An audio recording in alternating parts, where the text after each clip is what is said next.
figured I'd bring y'all out here to the drop zone where they do the jumps at on Fort Benning. But yeah, this is Fryar Dropzone. Let me walk over here and see if there's a history plaque about it. They're not running any jump school classes for a few weeks. I guess, I don't know, just the heat of the summer or something. But gonna be a few weeks, a few no-fly weeks. So I figured I'd just come out here and have the whole place to myself. There's that. All right, here we go. Fryar Field, named in honor of Private Elmer E. Fryar, Congressional Medal of Honor, 511th Parachute Infantry Regiment, United States Army. So, yeah, this is where the Airborne School conducts their parachute jumps. It's a 3-week school. First week, ground week. Second week, tower week. And third week is jump week. And the first 2 weeks is to separate the men from the boys. And the third week is to separate the fools from the men. There's one YouTuber that I wanted to mention, and he was somebody I met through YouTube when I first started my channel back in, I don't know, when was it, 2019 or 20? But his name is Jonathan Lee, and his YouTube channel is called The Lynn Life. And he's a caregiver spouse too. His wife suffered a brain injury and became disabled because of it, and him and his son are taking care of her, and I'm sure in turn they are taking care of each other.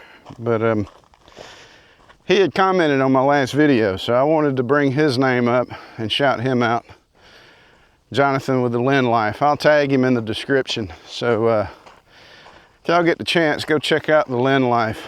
He's somebody that's been grinding away at this YouTube thing. Every week posts videos, and you know, if I can share the love with all of us that have these common interests, and these small YouTube channels that just enjoy making these videos and uploading. You know, therapy for all of us, and therapy for each other. So I was a parachute rigger in the Army. I may have already stated that in the previous videos, but I wasn't combat arms. I wasn't in, you know, infantry or artillery or none of those, you know, close quarter combat type jobs. But we just supplied units with parachutes to jump, and we'd also rig their equipment up on platforms to drop to them out of the airplane. And I was born and raised right here near Fort Benning, so I actually was really wanting to get stationed here when I joined the Army. I was a mama's boy. I didn't want to leave home. I was scared to leave the house, but took a leap of faith and joined the Army because I wanted to show that I was willing and able to try to support myself. My mom and dad had provided everything for me throughout my life up until the time I graduated high school. And I was actually kind of wanting to do them a favor by, you know, jumping out into the adulthood with both feet and support myself. And that's kind of what I did. So I joined the Army, 18 years old, right out of high school, and went to basic training in Fort Leonard Wood, Missouri, and then I came here back to Fort Benning before I went to parachute rigger school because I had to know how to jump out of an airplane before I went to learn how to pack a parachute. And it's a little bit of quality control there. If you're packing parachutes, they want to make sure that you know that you might have to jump that parachute, so you know it's less likely a sabotage. But But yeah, it's something that all parachute riggers do. We go to jump school before we go to rigger school. And I remember coming to jump school. It was January 1992. I came here to go to jump school, 3-week course. Finished up right at the end of January and took off for Fort Lee, Virginia for rigger school. And there was that jump school class, the weather was horrible. A lot of rain, so a lot of scratch jumps. So we ended up graduating on a Sunday on the drop zone. And Mom and Dad come out to watch me graduate. I actually had my dad pin my wings on me. And my mother had to go to work that night. And I remember after all the graduation ceremony, they was gonna shove us back on the buses and get us back to the barracks. I remember seeing Mom, she was kind of, hurrying to get to the vehicle. And I don't know for sure, I guess I could ask her, but she looked like she was upset. Looked like she was trying to hurry to get to the vehicle to get gone before me or anybody would see her start crying.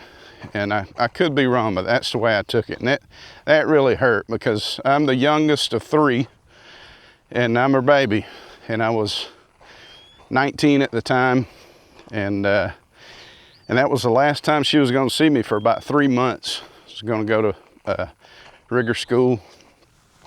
And yeah, that was, like I said, I was a mama's boy. Anything having to do with my mom, it really touched me close to the heart. So I remember that. And I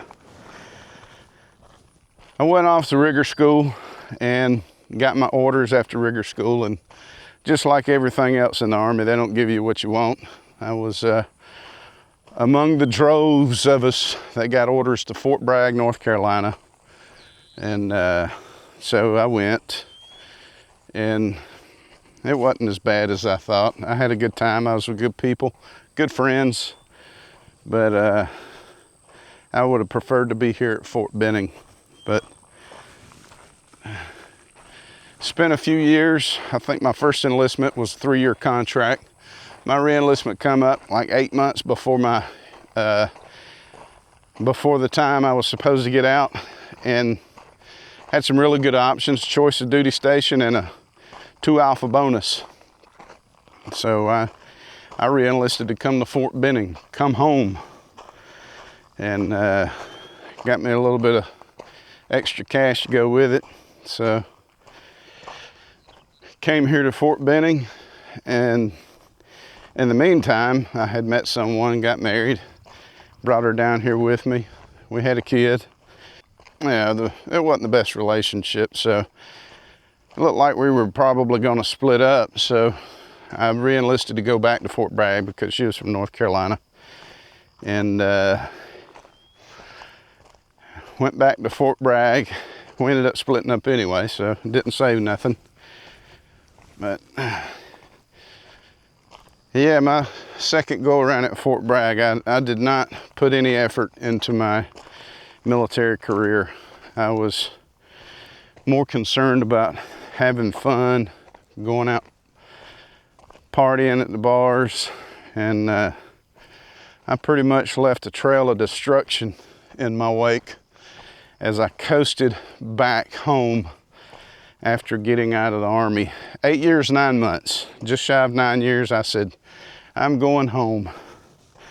Gonna be with my family, and ain't nobody invited. I'm going home by myself. So that's what I did. I got out, come home. 2000, and got to spend a few months with my dad before he passed away. And I know my dad worried about all 3 of us, my oldest brother Brent, my middle brother Keith, and then me. So I was sitting there unemployed. Well, I didn't stay unemployed long, but when I got there, he was worried about what I was going to do. And so I did get a job with Walmart Distribution Center, and I remember one day he asked me what I was going to do. I told him I'm going to take this job because people might laugh at working for Walmart, but this is a warehouse job. It paid better than the store, and to me it seemed like a career type job. So he seemed very well pleased with my decision to take that job. It seemed like it put him at ease, and I'm glad that he didn't carry that kind of worry over me to the moment he passed. But see, I got home in probably August of 2000, and he passed away in October, beginning of October. And yeah, so that was my military career. Came in late 91, got out in mid 2000, and worked for Walmart for 20 years. There's 2 distribution centers near where I live. I started at one and transferred to another one. Look at here. This is a deployment aid device. Oh, for a reserve parachute. Strange. There's a ripcord grip. My days, we didn't leave stuff like that laying around. Now, I never pulled a reserve parachute, but it seems like any type of parachute equipment, air items or whatever, you had to police that stuff up. You wasn't leaving it on the drop zone. It's the second time I went walking out here. Second, with a DAD is what they call it, deployment aid device. And it ain't no good no more, but it's strange how they leave just, I guess that's the new Army. They just leave stuff laying around. But, and it was right there close to the center line road. It ain't like it was off in the middle of the drop zone. Yeah, then this job on Fort Benning come available, and it was a good friend of mine that I kept in touch with that I served with at Fort Bragg. And it was at the end of my career, and it was the beginning of his. So he got the first sergeant job down here in the Echo Company where I work. So he gave me a heads up. He's like, hey man, we got a position coming open for the fabric worker, you know, sewing and fixing parachutes. He said, would you be interested in that? And I told him, absolutely. So first go around, I didn't get it. I think there might have been 1 or 2 more positions come open, and I applied for, didn't get it.